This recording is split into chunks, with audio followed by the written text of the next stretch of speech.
Hey guys, Lucas Cycles and Slides here. Today I want to talk about the new Polaris Patriot 9R.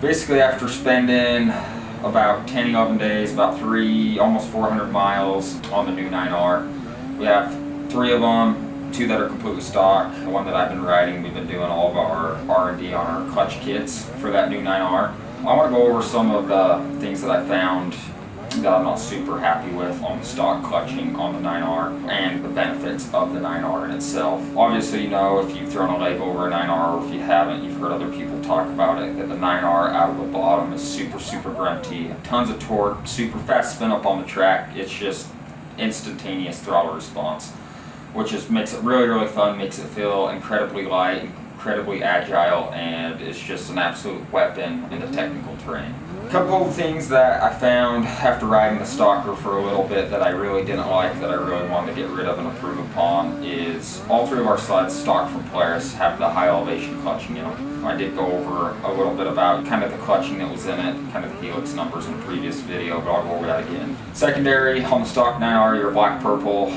spring, your 56-42 helix, it's a multi-angle helix, 72 gram weights, your 143-30 spring, primary spring that is. One thing that I found kind of right off the get-go is that the 9R did not want to hold its tack, and it was also over tacking as well. You know, I thought, 8,500 RPM, 8,600 RPM on an NA sled seems to be pretty high. I didn't judge it right there, I kind of kept riding the stock one a little bit and then started making changes to the clutching on our other 9R. What I found playing around with the clutching and developing our clutch kit, that if you're pretty much anything over 8,300 RPMs, you're going backwards. You're starting to lose horsepower at that point, and you're going to start losing track speed. You're pretty much out of its power range.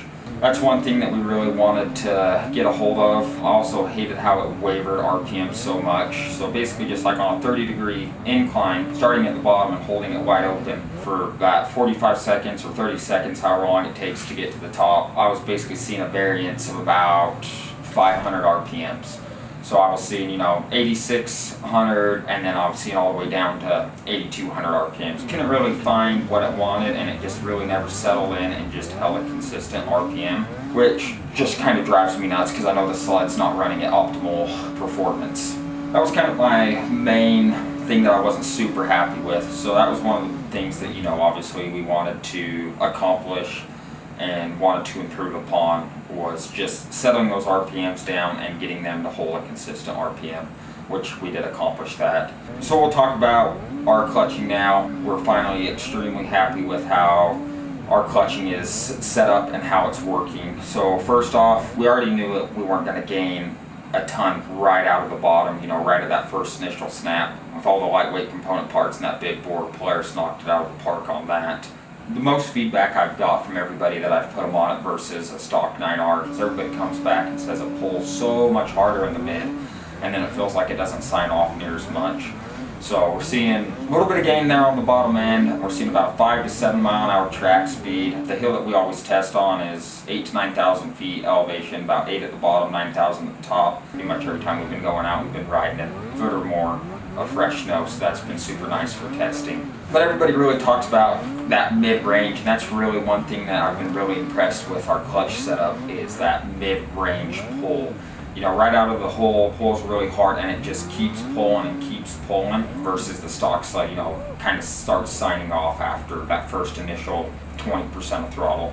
So we are seeing about a 1/4 inch more shift out on the primary clutch, which is really nice. We're running right around 8,300 RPMs. That's where we found that it likes to be. That's kind of where the peak power of that motor is out. So if you're running 84, 85, 8,600 RPMs, you're definitely sacrificing some power. You're leaving a lot on the table revving it that high. So you want to keep it around that 82, 8250, 83, keep it right in there. It's super consistent. I'm pretty much holding about 8250, 90% of the hill.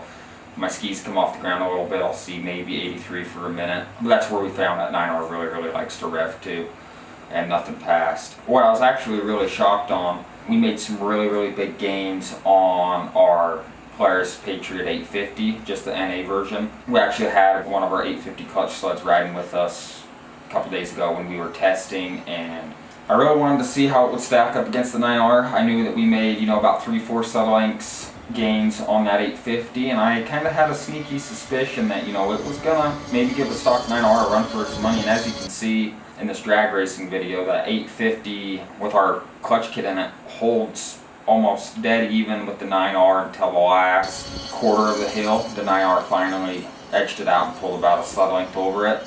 But for you guys that you're on your 850s or you don't want to spend 20 grand on a sled, you know, that 850's price point is really good. It is a really good sled.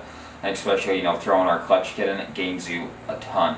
Definitely one of the sleds that we have got the most gains out of is that 850 NA. So we got some killer gains out of it. I mean, it even kept up with the clutch one a little bit. I kept looking back thinking he was going to be, you know, a bus length behind me, and you know, I was pulling away from him, but it wasn't as fast as I thought. So basically all of us riders were anywhere, you know, that 180 to 200 pound range. We do switch basically every drag race. We'll all race a different sled just to kind of keep it fair. But yeah, that's pretty much where we're at. We are ready to ship these 9R clutch kits out this weekend. We have everything dialed in, just waiting on a couple of components to get finished up. If it's something you guys are interested in and want to try out and get the optimal performance out of your 9R, it is on our website, www.cyclesandsleds.com. Get yours coming today. And then for you guys that are on an 850 and you want to keep it, or you don't want to spend the money on the 9R, I mean, if it was my money, I would be buying an 850 and putting our clutch kit in it and save the extra $4,000 or $5,000. All around, the 9R, definitely one of the funnest sleds I've rode. If you guys have any more technical questions on the 9R clutch and whatnot, feel free to give me a call. My name's Luke, 435-563-6280, and see you out on the snow.